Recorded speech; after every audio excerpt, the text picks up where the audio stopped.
오늘의 말씀은 골로새서 3장 12절에서 17절입니다. 그러므로 너희는 하나님이 택하사 거룩하고 사랑받는 자처럼 긍휼과 자비와 겸손과 온유와 오래 참음을 옷 입고 누가 누구에게 불만이 있거든 서로 용납하여 피차 용서하되 주께서 너희를 용서하신 것 같이 너희도 그리하고 이 모든 것 위에 사랑을 더하라. 이는 온전하게 매는 띠니라. 그리스도의 평강이 너희 마음을 주장하게 하라. 너희는 평강을 위하여 한 몸으로 부르심을 받았나니 너희는 또한 감사하는 자가 되라. 그리스도의 말씀이 너희 속에 풍성히 거하여 모든 지혜로 피차 가르치며 권면하고 시와 찬송과 신령한 노래를 부르며 감사하는 마음으로 하나님을 찬양하고 또 무엇을 하든지 말에나 일에나 다 주 예수의 이름으로 하고 그를 힘입어 하나님 아버지께 감사하라. 모세는 120살 살았습니다.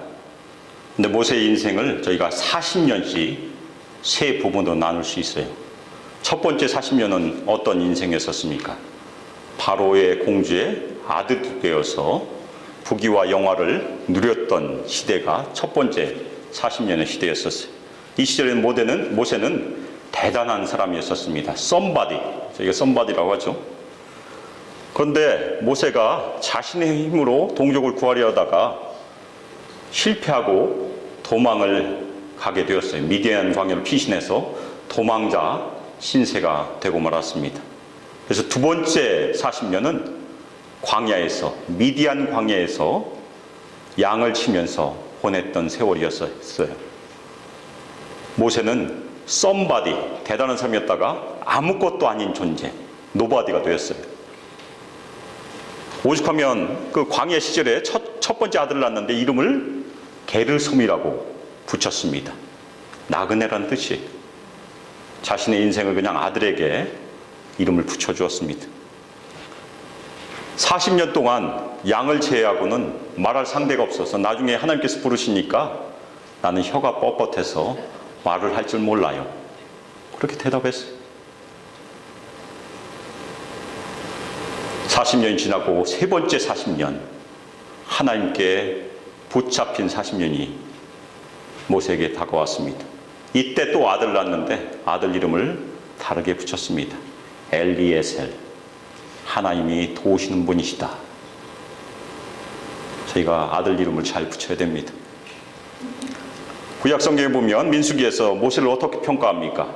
모세는 온유함이 지면에 옛날 성경에 보면 승한 사람이다. 가장 뛰어난 사람이라고 붙이고 있어요. 근데 모세가 처음부터 온유함이 뛰어난 사람이 아니었어요.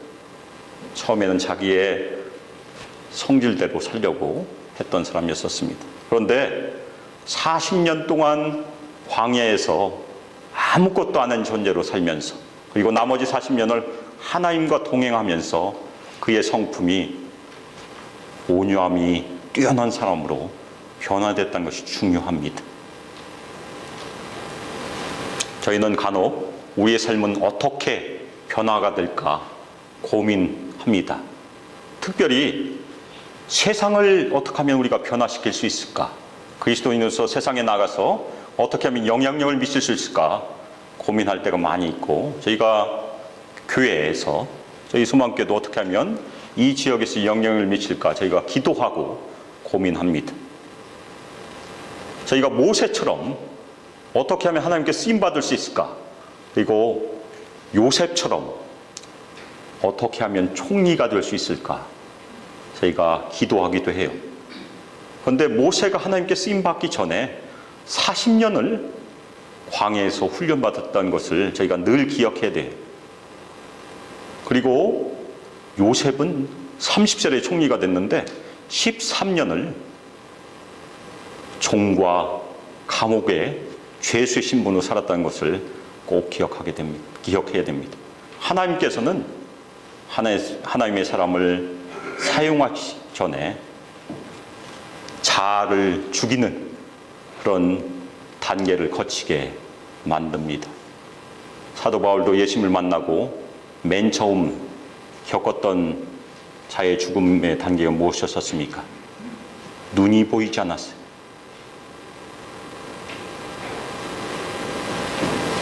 저희가 세상을 변화하기 전에, 세상을 변화시키기 전에 오히려 저희가 죽는, 저희 자신이 죽는 그런 체험이 필요하다는 그런 말씀입니다. 오늘 말씀에서 그리스도인으로서 저희 지역교회로서 어떻게 하면 이 세상에 영향력을 미칠까, 그 영향력을 미치는 삶에 대해서 같이 살펴보고자 합니다. 그런데 그 영향력을 미치는 삶에는 변화의 단계가 존재한다는 것이 오늘 본문에서 저희가 찾을 수 있어요. 그래서 첫 번째로는 오늘 말씀에서 우리는 우리 내면이 먼저 변화해야 된다. 그리고 우리 내면이 변화가 되면 그 다음에 할 일이 무엇입니까? 우리 교회 공동체가 연합해서 변화되어야 한다. 그 다음에 우리가 세상에 나가서 대사회적인 관계에서 변화를 이룰 수 있다는 것입니다. 변화는 항상 나 자신부터 시작된다는 그런 말씀이에요. 그래서 첫 번째, 우리의 삶의 변화를 위해서 사도 바울이 저에게 권면한 내용이 무엇입니까? 우리가 옷을 입어야 한다고 얘기합니다. 지난주에 사도 바울의 우리 하나님의 말씀을 통해서, 사도 바울이 전한 하나님의 말씀을 통해서 먼저 우리가 벗어라 얘기를 했어요. 그런데 벗고 난 다음에 우리가 해야 될 일이 입어라, 그런 말씀입니다. 특별히 오늘 본문의 12절에 보면 원어에서 아예 입어라라는 말이 제일 먼저 등장해. 우리 번역은 맨 끝에 있지만 저희 성경의 원어는 맨 앞에 등장합니다. 입어라, 옷을 입어라.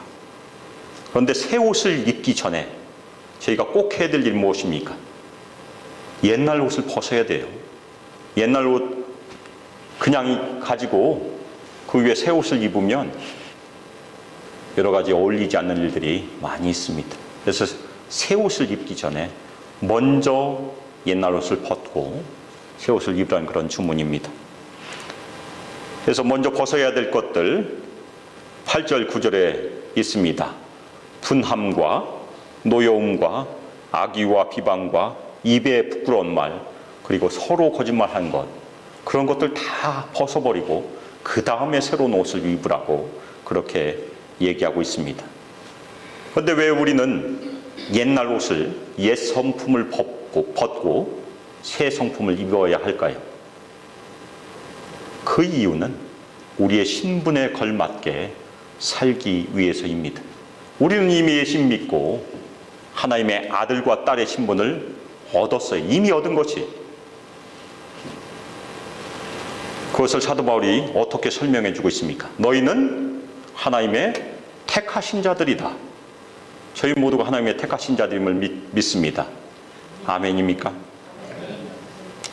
예수 그리스도의 죽으심을 통하여 다시 살리심을 받은 자들이 택하심을 입은 자들이. 그렇지만 저희 신분이 택하심을 받았다고 해서 그 택하심을 받은 신분으로 사는 것은 다른 얘기라는 것이, 거지 왕자 이야기를 기억하실 것입니다. 진짜 왕자와 거지 왕자가 우연히 만나서 옷을 갈아입죠.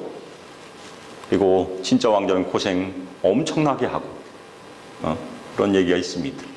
그런데 거지가 왕자 옷을 입었다고 해서 진짜 왕자가 되지 못합니다.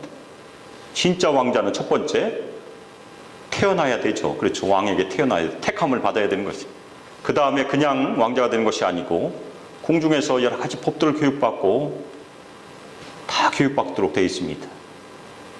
왕도 그냥 왕이 되지 않고 왕자도 그냥 왕자가 되지 않아요. 마찬가지로 하나님의 성도들도 제가 예수 믿고 거듭나서 신분을 얻었지만 이 땅에서 계속해서 하나님의 말씀으로 저희 자신을 새롭게 하는 것이 필요하다는 그런 말씀입니다.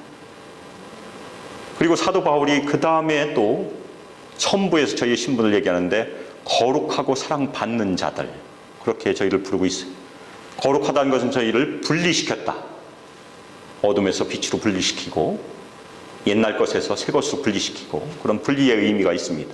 그리고 두 번째, 사랑받는 자들인데 원래 단어의 형태는 사랑을 이미 받은 자들이에요. 저희는 이미 예수 그리스도의 죽으심으로 사랑을 이미 다 받았습니다. 예수님께서 저희를 살려주셨기 때문에 이미 사랑을 다 받은 존재들입니다.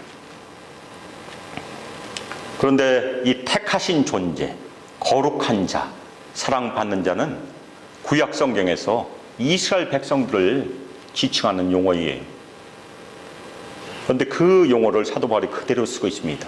그 의미가 무엇입니까? 영적인 이스라엘 백성이란 그런 뜻으로 사도 바울이 그 말을 쓰고 있는 것이에요. 그 영적인 이스라엘 백성들은 예수 그리스도의 피로 말미암아 거룩함을 이미 입었고 하나님의 사랑을 입은 자들이다. 예수님과 함께 죽었다가 살리심을 받은 자들이다. 그렇게 제시하고 있는 것입니다. 그것이 복음의 내용이에요. 그러면 우리는 그리스도 안에서 어떠한 새 성품을 입어야 할까요? 오늘 말씀에서 보면 사도 바울이 아예 아주 잘 짜여진 구조로 첫 번째 5개, 두 번째 2개, 맨 마지막에 1개, 도합 몇 개겠습니까? 8개를 제시를 해요. 1 플러스 1이 아니고 도합 8개. 그런데 우리가 가져야 될 새로운 성품을 얘기할 때 바울이 우리에게 새로운 장기를 가지라, 새로운 심장을 가지라 그렇게 얘기하고 있습니다. 우리 펄떡펄떡 뛰는 이 심장을 얘기하고 있어요. 어떻게 보면 너희는 새로운 심장으로 이식수술을 받아라, 그렇게 표현하는 것이 더 맞을 수 있어요. 그래서 우리 감정을 느끼는 새로운 가슴, 새로운 마음을 가져라. 그런데 어떤 마음입니까? 5가지. 첫 번째, 긍휼의 마음을 가져라. 두 번째로는 자비의 마음을 입어라. 세 번째로는 겸손의 마음을 입어라. 그렇게 얘기하고 있습니다. 그런데 이 겸손은 예수님께서 하늘 보좌를 버리시고 자기를 비고 이 땅에 오셔서 종려의 형체를 입으신 그 마음을 의미해요. 오늘 서두에 읽어드렸던 마태복음 11장 28절 29절에 보면 예수님이 자신을 어떻게 표현합니까? 나는 마음이 온유하고 겸손하니. 이 겸손은 특별히 교회 공동체에서 굉장히 중요한 새로운 성품이에요. 왜냐하면 이 겸손이 우리의 연합을 가져오고 결속을 가져오고 조화를 가져오기 때문에 그렇습니다. 그러면 겸손의 반대말이 무엇입니까? 교만. 교만이 생기면 불화가 생기게 되어 있습니다. 그래서 사도 바울이 특별히 겸손과 온유를 새로운 성품으로 강조하는 것을 이해할 수 있어요. 그 다음 4번째가 온유함이고 맨 마지막이 오래 참음, 5번째가 오래 참음입니다. 근데 이 오래 참음은 고린도전서 13장 사랑장의 맨 마지막 결론이 무엇입니까? 13장 7절 모든 것을 참으며 모든 것을 믿으며 모든 것을 바라며 모든 것을 견디느니라. 오래 참음이 2번 등장합니다. 말은 약간 다르지만 오래 참고 오래 견디는 것 다 오래 참음이 되겠죠. 그런데 사도 바울이 여기서 그치지 않아요. 2가지 추가의 덕스러운 성품을 열거를 합니다. 그것이 13절에 등장을 하는데 누가 누구에게 불만이 있거든. 누가 누구에게니까 성도들 사이의 관계를 의미합니다. 혼자 있을 때는 이런 일이 발생하지 않아요. 그렇죠? 누가 누구에게 불만이 생기면 서로 용납하라. 그리고 피차 용서하라. 이 성품은 관계적인 성품이라는 것이에요. 혼자 있을 때는 별로 필요가 없을 수 있지만 부부 사이에 그리고 부모와 자식 사이에 그리고 성도들 사이에 꼭 필요한 관계적 성품으로 2가지를 제시합니다. 교회 공동체에서는 서로가 아주 중요해요. 저희 신약성경에 서로라는 말들을 찾아서 모아보면 교회 공동체에서 꼭 지켜야 될 여러 가지 덕스러운 성품들을 모을 수 있어요. 그런데 사도 바울이 서로 용납하고 피차 용서할 때 기준을 저에게 제시했는데 어떤 기준을 저희가 서로 용납하고 피차 용서라고 합니까? 예수 그리스도께서 우리를 용서하신 것처럼 기준이 거기 있다는 것이에요.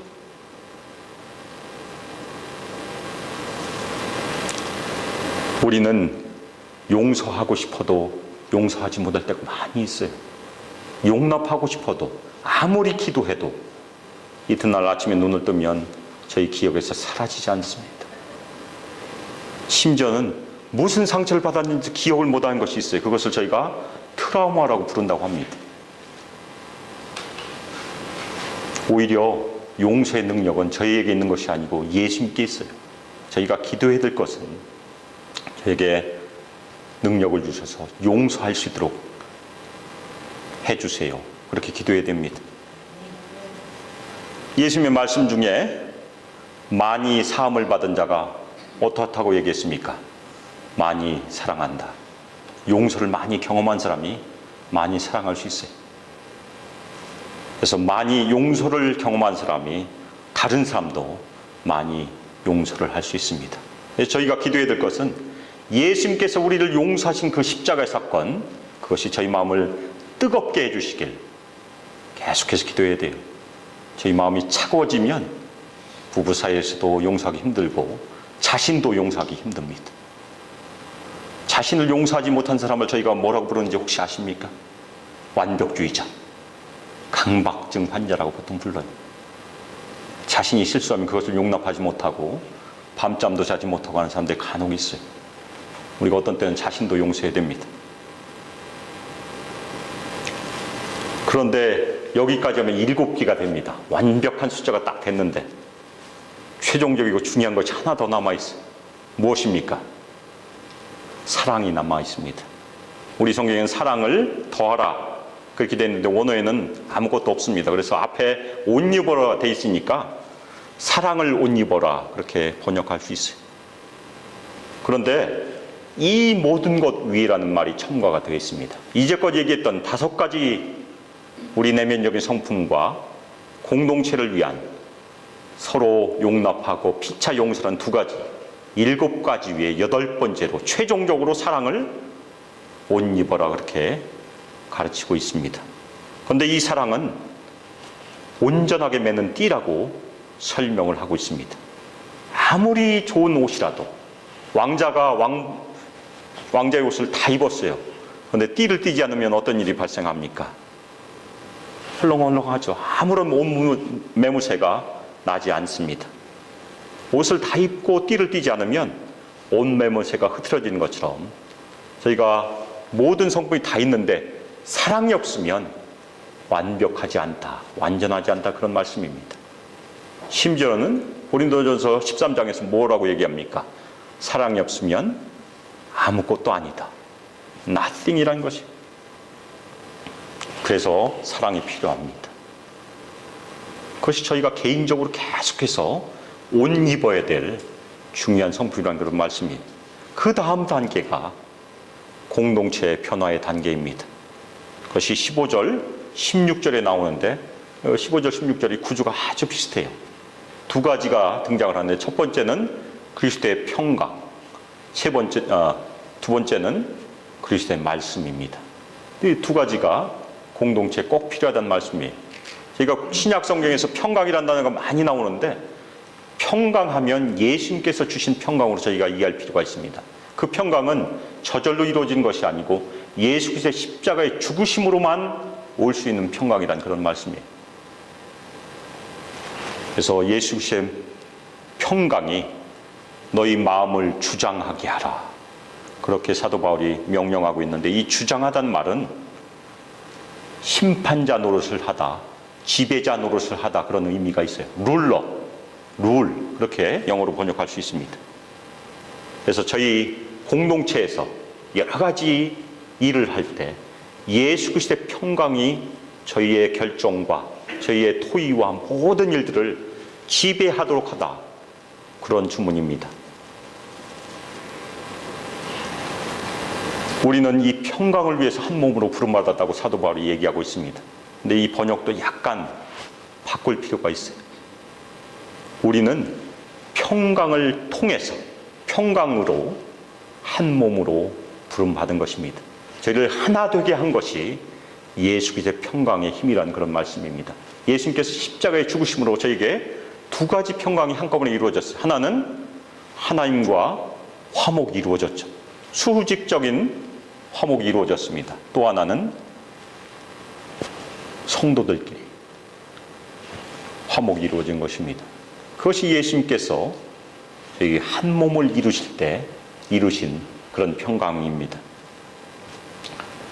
그런데 사도 바울이 여기서 그치지 않고 하나 더 첨가를 해요. 요 말은 두 번 등장합니다. 감사하는 자가 되라. 감사라 그런 주문입니다. 공동체에서 감사하는 것이 굉장히 중요합니다. 그래서 제가 나중에 결론적으로 다시 한번 말씀드리겠습니다. 그 다음 말씀이 무엇입니까? 그리스도의 말씀이 너희 속에 풍성히 거하도록 하라. 예수 그리스도께서 전한 말씀, 그리고 예수님에 대한 복음의 말씀이 공동체 안에서 풍성히 거하도록 그렇게 명령하는 것입니다.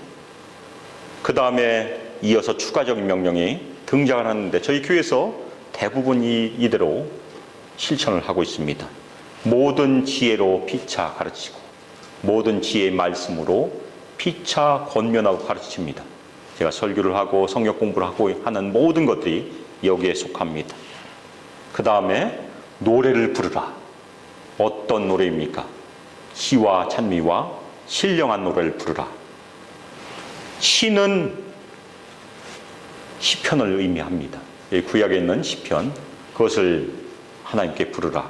그리고 찬미와 신령한 노래, 찬송과 신령한 노래는 저희가 무엇인지는 정확히 알지는 못합니다. 그래서 저희가 시는 성부 하나님께 대한 찬양으로 보통 이해를 하고, 찬송은 예수님께 대한 노래로 저희가 이해를 하고, 신령한 노래니까, 영적인 노래니까 성령 하나님께 대한 찬송으로 또 이해하기도 합니다. 그 당시 초대교회에서 이런 노래를 하나님께 찬송으로 올렸다는 그런 말씀이에요. 그런데 어떻게 하나님께 찬송을 했습니까? 은혜로.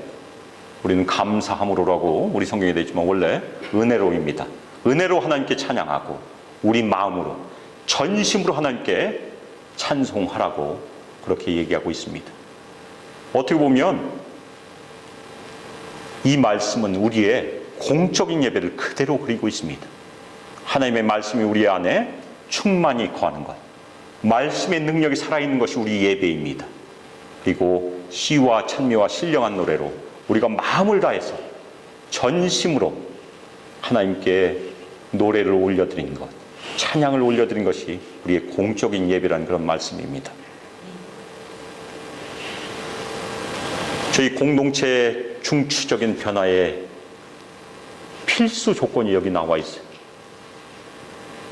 그리스도의 말씀이 능력으로 풍성히 거하는 예배, 그리고 시와 찬미와 신령한 노래로 전심으로 하나님께 찬양드린 예배가 있으면 공동체가 변화할 수 있다는 그런 말씀이에요.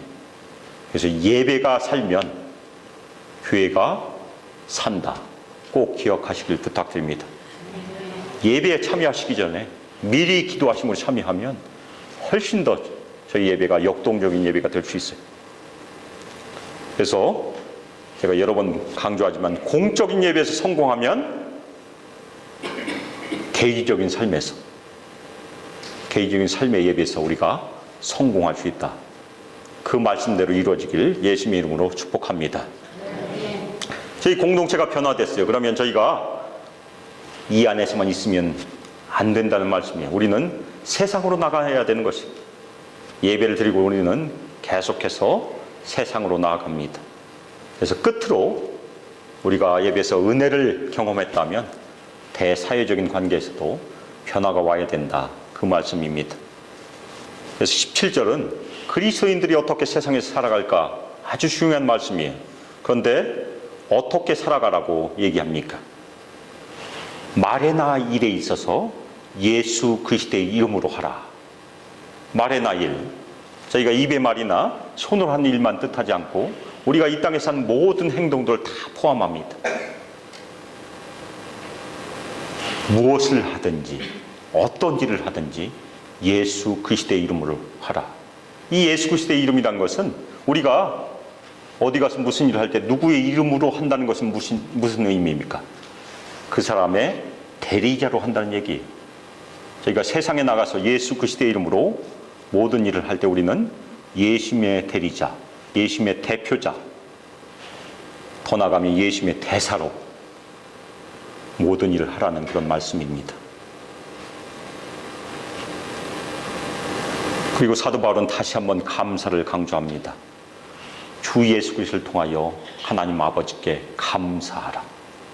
공동체에서도 저희가 하나님께 감사해야 되겠지만 세상에 나가서 일을 할 때도 하나님께 감사라는 그런 주문이, 감사하는 삶이 아주 중요하다는 말씀이에요. 15절 17절 두 번 사도 바울이 반복했습니다. 개인적인 삶이건 교회 공동체적인 삶이건 세상의 삶이건 감사한 삶이 아주 중요하다. 꼭 기억하시길 부탁드립니다. 사탄이 제일 좋아하는 것이 무엇이겠어요? 불평하는 것. 그러면 사탄이 제일 싫어하는 것은 무엇이겠습니까? 감사하는 것. 감사는 사탄을 내어쫓을 수 있다는 그런 얘기가 있어요. 그래서 옛날에 20여 년 전에 조그만 교회에서 어떤 선교사님이 오셔서 아침에 눈을 딱 뜨면 하나님 아버지 감사합니다 꼭 하라고 그렇게 가르쳐 주셨어요. 그런데 잘 실천을 하지 못하는데 오늘 아침에 해봤습니다. 눈을 뜨자마자 하나님 아버지 감사합니다. 사실은 그렇게 해야 맞아요. 눈을 뜨는 것이 하나님의 은혜입니다. 저희 눈 못 뜨는 날이 있을 수 있어요. 그렇죠? 눈 뜨고 싶어도. 숨 쉬는 것도 다 하나님의 은혜예요. 아닙니까? 매일 눈 뜨자마자 꼭 하나님 아버지 감사합니다 하시길 예수님의 이름으로 축복합니다. 은혜 받는 비결이라고 믿습니다. 저희는 세상 밖에서 영적인 전쟁을 늘 두려워하고 기도하고 준비합니다. 그렇지만 영적인 전쟁은 우리 내면에서부터 시작되는 것을 꼭 기억하시길 바랍니다.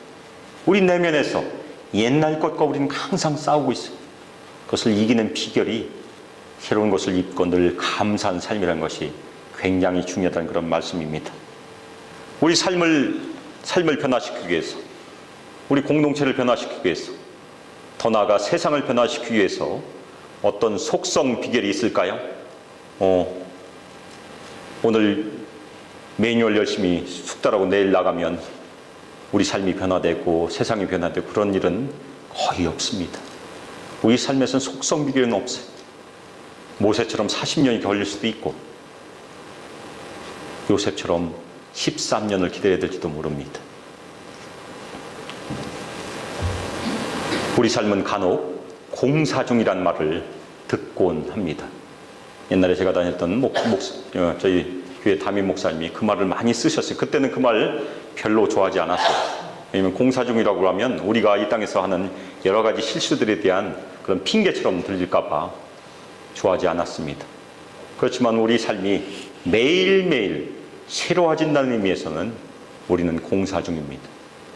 우리의 힘으로 하는 것이 아니고 성령님의 도우심으로, 성령의 능력으로 우리는 매일매일 새로워져야 된다는 그런 말씀이에요. 간혹 가다가 저는 얼마나 변하고 있을까 궁금하신 분들이 있을까 봐 제가 두 가지 얘기를 해드릴게요. 저에 대한 얘기입니다. 제가 켄터키 루이빌에 있을 때 아프리카에서 일을 하고 있는 제 대학 동기가 마침 시카고 딸들을 방문했다가 제가 목사가 됐다는 얘기를 듣고 너무 놀라서 동부로 여행하는 도중에 저희 집에 들려서 하룻밤을 자고 갔습니다. 대학 시절에는 별로 친하지 않아서 서로 얘기해 본 적도 별로 없었어요. 근데 그 친구는 그리스도인이었었고 제가 예수 믿었다는 것도 기적인데 예수님을 전혀 믿을 것이라고 생각하지 않았던 친구가 목사가 됐으니까 놀라서 하룻밤 지내고 교제하고 갔는데 그 이후부터는 제가 하는 사역을 계속해서 응원해주고 있고, 그리고 한번 미국에 방문했다가 제가 커피를 좋아한다는 소식을 듣고 케냐에서 커피를 가지고 와서 뉴욕에서 저에게 붙여준 적이 있습니다. 아마 그 친구가 기억하는 30년 전의 저의 모습과 지금의 모습이 달라져 보였으리라 그렇게 믿습니다. 제가 메릴랜드 이사 왔을 때 2년 전쯤에 아주 친한 친구와 카톡을 주고받은 적이 있었어요. 한국에 있는 친구인데. 근데 그 친구가 제가 목사된 그 사실이 대학 동기들이 너무 좋아한대요. 왜 좋아하냐? 그랬더니 제가 앞으로는 제 마음대로 못 살 것 같으니까 좋아한다. 제 성질대로 아마 못 살 것 같으니까 너무 좋아한다. 제가 여러 번 말씀드린데 로마서 8장 13절 너희가 육신대로 살면 반드시 죽을 것이로되 영으로서 그 행실을 죽이며 살리라. 저는 그 말씀을 간혹 이렇게 묵상합니다. 성질대로 살면 반드시 죽을 것이로되 영으로서 그 성질을 죽이면 살리라. 이 말씀이 어디서 적용이 됩니까? 가정에서도 적용이 되고 관계에서 적용이 되고 교회에서 적용이 되고 다 적용이 돼요. 충청 사투리는 성질이라고 안 하고 승질이라고 합니다. 승질. 저희가 성질을 성령의 능력을 죽이면 어떻게 됩니까? 우리가 살게 돼 있어요. 그렇죠? 그 다음에 부부관계가 살게 돼 있고 교회에서 성도 간의 관계가 살게 돼 있고 다 살게 되어 있습니다. 그것이 오늘 말씀에 등장하고 있어요. 옛 것을 버린다는 것이 성령의 능력으로 우리의 육체의 속성을 죽여가는 일입니다.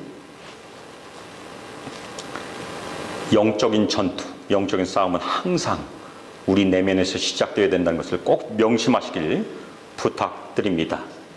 그리고 승리의 비결은 우리에게 있는 것이 아니고 영으로서 성령의 능력으로 이루어진다는 것을 또 꼭 명심하시길 부탁드립니다. 변화는 우리 자신이 변화가 필요하다는 것을 느낄 때 시작된다는 얘기를 간혹 듣습니다. 중독이나 여러 가지 삶의 문제가 있는데 본인이 문제가 있다고 느끼고 내가 변화되어야 된다고 느껴야 변화는 시작된다고 합니다. 그래서 성령께서 우리 마음을 감동시켜 주셔서 내가 문제가 있구나, 내가 고쳐야 되는 것이 있구나 깨닫게 하시기를 예수 그리스도의 이름으로 축복합니다. 오늘 말씀의 결론을 맺겠습니다. 영적인 변화에 대해서 말씀드렸습니다. 영적인 변화. 세상에 나가서 영향력을 미치길 저희가 원하는데 거기는 항상 순서가 필요하다.